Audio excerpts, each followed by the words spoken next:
नमस्कार, सभी पेंशन धारकों का स्वागत करते हैं एक बार फिर से हमारे इस YouTube चैनल पर। दोस्तों, आप सभी के लिए बड़ी खबर निकलकर सामने आ चुकी है। आखिरकार पेंशन की असलियत आप सभी के लिए सामने आ चुकी है। वहीं दोस्तों, पेंशन का भेदभाव आप सभी के लिए खत्म हुआ है और डीए और मेडिकल पर बड़ा आदेश आप सभी के लिए जारी हुआ है। आज की इस वीडियो में हम आपको बताएंगे कि आखिर पेंशन वितरण की लिस्ट के आधार पर आप सभी को कितनी पेंशन मिलेगी। साथ ही साथ दोस्तों, हम आज की इस वीडियो में एक बड़ी खबर की बात करने वाले हैं, जिसमें दोस्तों पेंशनर्स की जंग जारी अब बेब हो जाएगी आप सभी के लिए भारी। दोस्तों, ईपीएफ 95 हायर पेंशन को लेकर ईपीएफ 95 संघर्ष समिति द्वारा आश्वासन और मोदी की गारंटी जो है वो कहां तक वैध मानी जाएगी, इसके बारे में भी बड़ी खबर निकलकर सामने आ चुकी है। जिसमें दोस्तों पेंशन धारकों के लिए 4 बड़ी खबरें हैं। पेंशन धारकों को क्या बोनस मिलने वाला है, क्या दोस्तों मेडिकल भत्ते के रूप में आप सभी को 3000 रुपए प्रतिमाह मिलेगा, वहीं दोस्तों महंगाई भत्ता आप सभी का कितना हुआ है और एरियर के बारे में भी आज की इस वीडियो में हम आपको जानकारी देने वाली है। वहीं दोस्तों, लाखों पेंशन धारकों का इंतजार की घड़ियां समाप्त होने वाली है। कर्मचारियों की पेंशन में भारी बढ़ोतरी हो सकती है, इसको लेकर भी बड़ी खबर आप सभी के लिए सामने आई है। वहीं दोस्तों, एक महत्वपूर्ण खबर कि वित्त मंत्रालय ने नए साल से पहले कर्मचारियों को दी बहुत ही बड़ी खुशखबरी। नए साल पर पुरानी पेंशन योजना भी लागू हो सकती है। अभी आप सभी के लिए बड़ा अपडेट आया है, जिसमें दोस्तों वित्त मंत्री ने यहाँ पर आप सभी के लिए बड़ी खबर जारी की है। इसके बारे में भी आज की इस वीडियो के अंदर हम जानकारी आप लोगों को देने वाले हैं। वही दोस्तों, लाखों कर्मचारियों और लाखों केंद्र सरकार की नए साल की तोहफा देने जा रही है। केंद्र सरकार जो कर्मचारी है उनके लिए वहां पर भी वित्त मंत्री निर्मला सीतारमण द्वारा बड़ी घोषणा की गई है। तो तमाम जो बड़ी अपडेट है उन्हें इस वीडियो के अंदर कवर करने वाली है। इसलिए आपसे निवेदन करते हैं कि दोस्तों वीडियो को आप लास्ट तक देखें। तो सबसे पहले चलिए जानते हैं कि पेंशन की जो असलियत है वो आखिरकार क्या सामने आई है। दोस्तों, यहाँ पर बड़े अधिकारी ने बताया कि पेंशन की जो हकीकत है वो दोस्तों 2000 रुपए से लगाकर 200 के बीच की पेंशन है। ये एवरेज जो पेंशन है 1171 रुपए पेंशन धारकों को मिल रही है। और पेंशन धारकों को 1171 रुपए अगर पेंशन मिलेगी तो उनका कैसे गुजारा होगा। इसके लिए यहाँ पर पेंशन के भेदभाव खत्म होने को लेकर भी कोर्ट से एक बड़ी खबर आई है। जी हाँ दोस्तों, आप सभी पेंशन धारकों के लिए कोर्ट में जब मामला पेंशन का दोबारा से खोला गया तो तमाम पेंशन धारकों ने ये याचिका लगाई कि यहाँ पर जो पेंशन है वो भेदभावपूर्ण नीति के साथ मिल रही है। किसी को पेंशन ज्यादा मिल रही है, किसी को पेंशन कम मिल रही है, लेकिन जो मुख्यतः पेंशन है वो यहाँ पर रिटायरमेंट जब हुए थे कर्मचारी उसी के आधार पर मिल रही है। यानी कि दोस्तों, अगर आप 2006 में रिटायर्ड हुए हैं या फिर आप 2008 में रिटायर्ड हुए हैं तो दोस्तों आपको अलग अलग पेंशन देखने को मिलेगी। इसको लेकर जब सुप्रीम कोर्ट के अंदर याचिका पहुंची तो दोस्तों सुप्रीम कोर्ट ने एक बार फिर से इस मामले को खोला, जिसमें यह पाया गया कि पेंशन धारकों के साथ ये अनुच्छेद 14 के उल्लंघन का नियम लागू हो रहा है। इसीलिए पेंशन धारक लगातार याचिकाएं दायर करवा रही है। तो इस मामले को खोलते हुए सरकार और ईपीएफओ को यह आदेश दिया गया कि सभी पेंशन धारक जो है वो समान रूप से एक वर्ग बनाते हैं और सभी पेंशन के बराबर हकदार होते हैं। इसीलिए यहाँ पर समान वर्ग बनाने के कारण सभी पेंशन धारकों को एक समान पेंशन दी जानी चाहिए। वही पेंशन से जुड़े अन्य लाभ, जिसमें कि मेडिकल भत्ता हो गया, साथ ही साथ महंगाई भत्ता हो गया, उन्हें जोड़कर भी सम्मान दिया जाना चाहिए। ये आदेश आप सभी के लिए जारी हुआ है। वहीं दोस्तों, डीए और मेडिकल को लेकर भी बड़ी खबर है, ये भी आगे इस वीडियो के अंदर हम आपको बताने वाले हैं।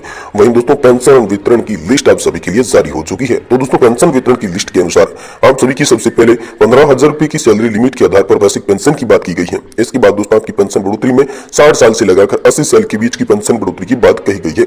जी हाँ दोस्तों, 15,000 रुपए की सैलरी लिमिट के आधार पर न्यूनतम पेंशन यहाँ पर आप सभी के लिए 2000 की है। वहीं दोस्तों, हाईएस्ट और अधिकतम पेंशन की बात करें तो 7500 की पेंशन रखी गई है। 7500 की पेंशन उन लोगों को, उन कर्मचारियों को दी जाएगी जिन्होंने यहाँ पर अपने कार्यकाल के दौरान सरकार में यहाँ पर जो है ईपीएफ पेंशन फंड के अंदर तकरीबन 30 से 35 साल तक का लगातार कंट्रीब्यूशन किया है। उन्हें दोस्तों यहाँ पर 7000 से लेकर 7500 के बीच की पेंशन देखने को मिलेगी। वहीं दोस्तों, अगर आप 65 साल की एज के हो जाते हैं तो दोस्तों आप सभी की पेंशन में 5% एडिशनल पेंशन में बढ़ोतरी कर दी जाएगी। ये भी सरकार के द्वारा आदेश दिया गया। जैसे जैसे आपकी एज बढ़ती जाएगी वैसे वैसे आपकी पेंशन में बढ़ोतरी होती जाएगी। अब यहाँ पर है 65 साल की एज में 5%, वहीं 70 साल की एज में 10%, साथ ही साथ आपको 75 साल की एज में 15% एडिशनल पेंशन की बढ़ोतरी मिलेगी। वहीं दोस्तों, 80 वालों के लिए एक बड़ी खुशखबरी है कि अब आपको 20% एडिशनल पेंशन बढ़ोतरी के लिए 80 साल के होने जरूरी नहीं है। जी हाँ दोस्तों, 79 ईयर्स की एज में ही आप सभी पेंशन धारकों को 20% एडिशनल पेंशन का लाभ देखने को मिलेगा। ये आप सभी के लिए बड़ी खबर आ रही है। वहीं दोस्तों, आप सभी के लिए एक बड़ी खबर है कि लाखों कर्मचारियों को केंद्र सरकार का नए साल पर बड़ा तोहफा। जी हां दोस्तों, वित्त मंत्री निर्मला सीतारमण द्वारा बड़ा घोषणा करते हुए केंद्रीय कर्मचारियों को यहाँ पर बड़ी खुशखबरी दी जा चुकी है। जी हां दोस्तों, आखिर क्या खुशखबरी है तो चलिए आपको बताते हैं। देखिए दोस्तों, खुशखबरी ये जो आधिकारिक तौर पर तो नहीं है, लेकिन मीडिया में बयान यहाँ पर तेज हो रहे हैं, जिसमें दोस्तों कर्मचारियों के डीए में हो सकती है बहुत ही बड़ी वृद्धि। जी हाँ दोस्तों, हम आपकी जानकारी के लिए बता दें कि केंद्र सरकार कर्मचारियों और सेवानिवृत्त लोगों के लिए खर्च भत्ते में करीब 4% की बढ़ोतरी करेगी, जिसके बाद ये बढ़कर 50% हो जाएगा। इसलिए इसलिए उनका मानना तय है कि सरकारी कर्मचारियों और पेंशन धारकों का वेतन जो है वो बढ़ने वाला है और ये सभी का दिल जीतने के लिए काफी बड़ी खबर है। जी हाँ दोस्तों, फिलहाल कर्मचारियों को जो है वो 40% डीए का लाभ मिल रहा है, जो हर किसी का दिल जीतने वाला काफी है। माना यह जा रहा है इससे करीब 10 लाख कर्मचारियों को फायदा होगा। उनके मन में ये सवाल आना चाहिए कि 4% डीए बढ़ाने के बाद उनकी पेंशन आखिर कितनी बढ़ेगी। तो दोस्तों मान लीजिए अगर किसी भी व्यक्ति की जो हाल फिलहाल में पेंशन मान लेते हैं वो दोस्तों 25,000 रुपए की पेंशन है, तो दोस्तों यहाँ पर 4% डीए बढ़ने के हिसाब से 1,000 रुपए की पेंशन और उन्हें मिलने लगेगी, यानी कि उनकी पेंशन में 1,000 रुपए की बढ़ोतरी कर दी जाएगी। ऐसे आप कैलकुलेशन लगा सकते हैं। वहीं दोस्तों 4% डीए की बात करें तो दोस्तों मीडिया रिपोर्ट्स की माने तो जनवरी से जून तक अर्धवार्षिक गुजारा भत्ते में 4 से 5% की बढ़ोतरी हो सकती है। अगर बोनस 4% बढ़ता है तो कर्मचारियों को उच्चतम डीए 50% तक बढ़ जाएगा। हमने आपको बताया कि फिलहाल आवंटन 46% है। सरकार ने 2023 की दूसरी छमाही की आवंटन 4% की थी। परिणाम स्वरूप जुलाई और दिसंबर स्टेटमेंट के लिए आवंटन बढ़कर 46% हो गया था। यदि बोनस में 5% की वृद्धि होती है तो ये 50 या फिर 51 से अधिक हो जाएगा। आपकी जानकारी के लिए दोस्तों आपको बता दें कि मौजूद रुझानों में मार्च में सरकार में द्वारा लागत प्रीमियम में वृद्धि की घोषणा की जा सकती है। ये जनवरी से जून तक वैध होगा। इस बीच अक्टूबर में यह घोषणा की गई थी कि बोनस जुलाई से दिसंबर तक बढ़ेगा। इस तरह केंद्रीय कर्मचारियों को एक साल में 2 बार यहाँ पर 6 महीने के अंतर में यहाँ पर जो है डीए या फिर बोनस मान लीजिए वो बढ़कर मिलता है। तो दोस्तों ये आप सभी के लिए बड़ी खबर है। वही दोस्तों एक महत्वपूर्ण खबर कि पेंशनर्स की जंग जारी, जेब होगी अब भारी, इसको लेकर एक बड़ी खबर आई है। तो चलिए आप सभी जानिए, ये बहुत ही महत्वपूर्ण खबर है आप सभी के लिए। देखिए दोस्तों, ईपीएस 95 हायर पेंशन को लेकर ईपीएस राष्ट्रीय संघर्ष समितियां, आश्वासन और मोदी की गारंटी कहां तक है, इसके बारे में चलिए आपको बताते हैं। देखिए ईपीएस 95 पेंशन को लेकर अब संघर्ष जारी है। पिछले 6 से 7 सालों में लगातार सरकार के खिलाफ मोर्चा खोला हुआ है। सभी को सोशल मीडिया के माध्यम से जानकारी मिलती रही है कि वर्तमान में 1,000 रुपए की न्यूनतम पेंशन बढ़ोतरी के लिए अपने अपने स्तर पर आंदोलन हो रहा है। सरकार ने अपनी मांगे मनवाने के लिए विगत 6 से 7 वर्षों से निरंतर विभिन्न प्रकार के आंदोलन करते आए हैं, पर दोस्तों आज तक किसी का यहाँ पर आशाजनक सफलता जो है वो नहीं मिली है। इतना तो दोस्तों निर्वाधिक तथ्य है कि पेंशनरों को मंजिल एक ही है कि कुछ भी करें, कोई भी कहें, पर पेंशन की रकम में इजाफा हर कोई चाहता है।